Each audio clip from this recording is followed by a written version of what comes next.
De todas las cosas que nos toca hacer en la vida, una de las más desagradables para mí es hacer un examen. Nunca me gustaron los exámenes. No son justos, es una situación de estrés, a veces no muestra o demuestra nada. Y recuerdo que durante muchos años después de haber terminado de estudiar yo seguía soñando con exámenes. Recuerdo un sueño en el que estábamos una gran cantidad de personas en una sala haciendo un examen. Y yo miré el reloj y eran las 3 de la mañana. Y pensé, ¿a quién se le ha ocurrido poner un examen a las 3 de la mañana? Y entonces desperté en ese momento y me di cuenta que era un sueño y quedé aliviado. Y a pesar de que ya uno no tiene que hacer exámenes, hay un examen que Dios nos pide a todos. Está descrito en 2 Corintios 13:5, donde dice, examinaos a vosotros mismos si estáis en la fe. Probaos a vosotros mismos. Todos los cristianos tenemos que pasar por un examen voluntario, pero no es un examen de los demás, es un examen propio. El rey David lo entendió bien y por eso escribió estas palabras. Examíname, oh Dios, y conoce mi corazón. Pruébame y conoce mis pensamientos. Y ve si hay en mí camino de perversidad y guíame en el camino eterno. Y también en otro salmo dice, examina mis íntimos pensamientos y mi corazón. ¿Cómo saber si esta experiencia que tuvo el rey David la tenemos nosotros? Bueno, hay un texto que en mi opinión es la mayor evidencia de que un ser humano está siendo dirigido por Dios. Porque la oratoria o la predicación o las buenas obras, incluso la sabiduría o el conocimiento bíblico es algo que se puede falsificar. Pero hay algo que no es falsificable y está expresado en Juan capítulo 16, donde dice, el Espíritu Santo os convencerá de pecado, justicia y juicio. Cuando una persona se convence de pecado y se arrepiente de pecado, es evidencia inequívoca de que está siendo dirigido por Dios. Para mí es la mayor evidencia de todas. Y esto ocurrió en el rey David. Por eso él, en su Salmo 51, donde expresó su arrepentimiento por su pecado, dijo, yo reconozco mis rebeliones y mi pecado está siempre delante de mí. No quites de mí tu Santo Espíritu, porque precisamente es el Santo Espíritu el que nos hace reconocer nuestras rebeliones. Y si no está el Santo Espíritu, nunca vamos a reconocer nuestras rebeliones.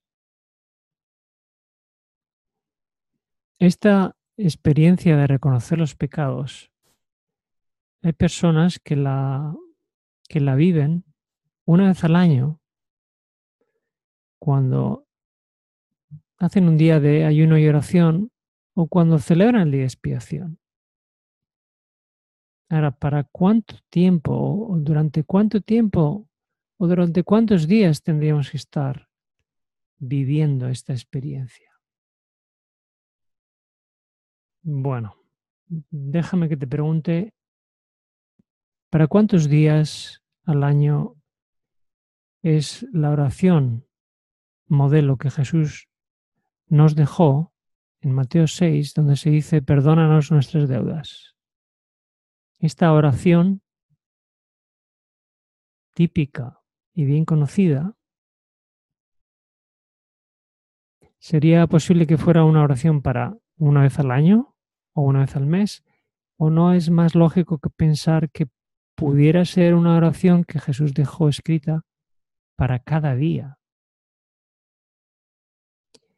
Y si esta oración es para cada día, te pregunto, ¿ayer por la noche pediste perdón por algún pecado?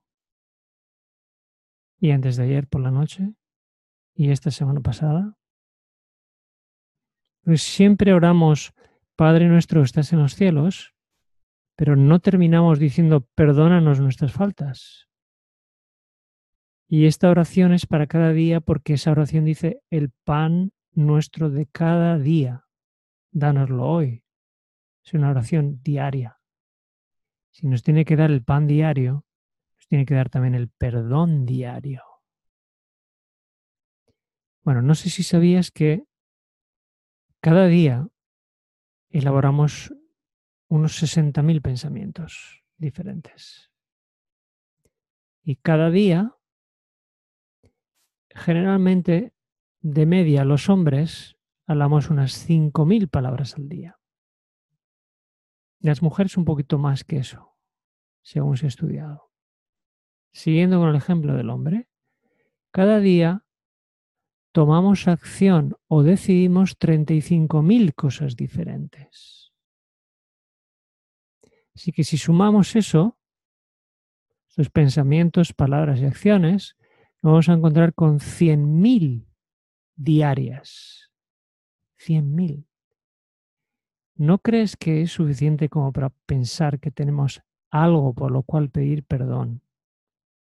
Algo de estas 100.000 cosas haremos mal cada día como para pedir perdón. Y si fuera semanalmente, estamos hablando que cada semana tenemos 700.000 registros de pensamientos, palabras o acciones y decisiones en una sola semana. Y yo te pregunto, 700.000 a la semana. ¿De cuántas cosas tú te has arrepentido esta semana? Vamos a dar un paso más, porque si multiplicamos 700.000 por 52 semanas, al cabo de un año, nuestra vida lleva a cabo 36 millones y medio de pensamientos, palabras y decisiones. Todo un año. Si queremos realmente que Dios examine nuestro corazón, necesitamos el Espíritu que todo lo escudriña. Aun lo que no tenemos en nuestra memoria consciente puede ser escudriñado por el Espíritu Santo. ¿Cuál es el problema que tiene el cristianismo actual? Que tenemos millones y millones y millones de pensamientos, palabras, acciones y no hay un espíritu de arrepentimiento.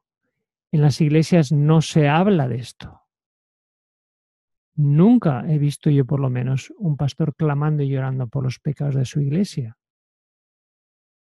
Ya no se habla de arrepentimiento. Como si los millones y millones de pensamientos y palabras y acciones que hiciéramos fueran todos buenos. En cambio, esta cita de Lucas dice, si no os arrepentís, todos pereceréis. Y viene a colación porque el tiempo verbal que Jesús estaba utilizando era un tiempo presente continuo, que vendría a ser algo así como, si no os estáis arrepintiendo de forma regular, permanente, todos pereceréis porque necesitamos un arrepentimiento regular, no algo ocasional. Que transcurran meses y años sin que haya un despertar de arrepentimiento es una de las evidencias más tristes del poder ofuscador del pecado. Este es el problema que tenemos hoy en día. Pasan días, semanas, meses y años y no hay arrepentimiento en las iglesias. Y es por eso que las iglesias están llenas de pecado, porque ya no se habla de arrepentimiento. En cambio, se nos ha dicho en la Biblia, en Corintios, que si comemos o bebemos es todo para la gloria de Dios y si nos arrepentimos también. El arrepentimiento da gloria a Dios. Por eso a Acán, cuando se le descubre el pecado, Josué le dice, da gloria a Dios y confiesa el pecado. Pero esto no es algo que el ser humano de por sí consigue, sino que es un milagro del Espíritu. Y mientras nosotros nos autoexaminamos y arrepentimos, aun si lo hiciéramos, no sería suficiente. Porque el don del arrepentimiento viene con el don del perdón. Perdón recibido, perdón concedido. Por eso el mismo Jesús va a dejar unas palabras muy sabias cuando dijo: cuando estéis orando, perdonad si tenéis algo contra alguno.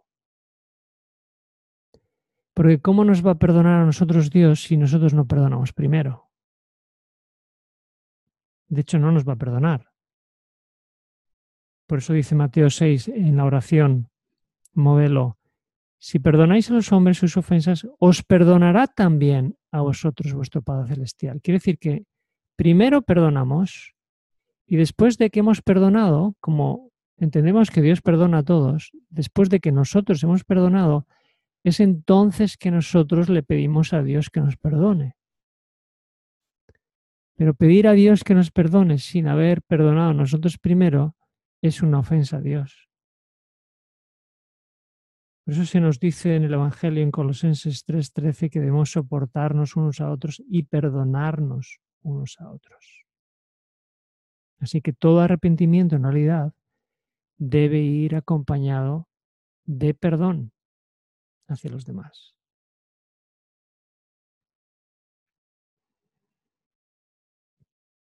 Dice Ezequiel 9:4: pasa por en medio de la ciudad, por medio de Jerusalén, y pon una señal en la frente a los hombres que gimen y que claman a causa de todas las abominaciones que se hacen en medio de ella. Y yo te pregunto, ¿cuándo ha sido la última vez que has llorado por tus pecados?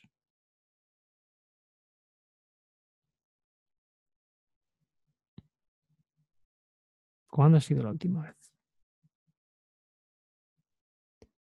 ¿Y cuándo ha sido la última vez que tú has llorado no por tus pecados solamente, sino por los pecados de los demás? Porque si uno no llora por sus pecados, ¿cómo va a llorar por los pecados de los demás? El sello de Dios es para los que claman y gimen por los pecados ajenos.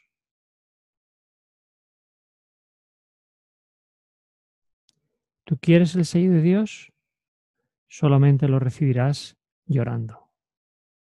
Por eso un pequeñísimo grupo se salvará y un gran grupo se perderá. Y este sentimiento de tristeza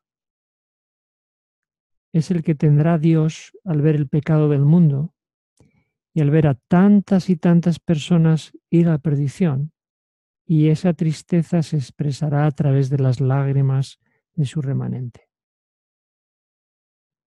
Así que el carácter de Dios en su pueblo manifestará tristeza por aquellos que se van a perder. Dicho de otra forma, el sello de Dios se va a recibir llorando. Solo lo recibiremos si primero lloramos por nosotros y luego lloramos por los demás. Y ese será el sello de la confirmación de la salvación. Y aquellos que no sientan pesar por su propia decadencia espiritual, ni lloran por los pecados ajenos, dice la cita, quedarán sin el sello de Dios. Yo te pregunto, ¿has pecado tú esta semana? ¿Hay una conciencia de pecado definida? Porque si no lo hay de esta o de la anterior, o del último mes, o del último año, si no hay conciencia después de haber tenido 36 millones y medio de registros, si no hay una conciencia permanente de pecado, es posible que nos falte Espíritu Santo. Es por eso que tenemos que pedir el Espíritu Santo sea derramado en nosotros, para que nos haga conscientes de nuestros pecados. Es por eso que tenemos que pedir el examen voluntario ahora nosotros, porque después vendrá un examen involuntario para los que no hayan pasado por el primer examen. y solo se salvarán aquellos que pasen por este examen voluntario de examinarse a sí mismos por medio del Espíritu Santo. Dios nos ha dirigido hasta aquí y Dios nos guardará hasta el fin, pero para ello necesitamos una conciencia permanente de pecado por medio del Espíritu Santo. Espero que esta experiencia puedas vivirla y que yo también pueda vivirla y que podamos formar tú y yo parte de ese remanente final que va a estar llorando y clamando por los pecados que va a haber no solo en el mundo, sino también en la iglesia. Que Dios te bendiga.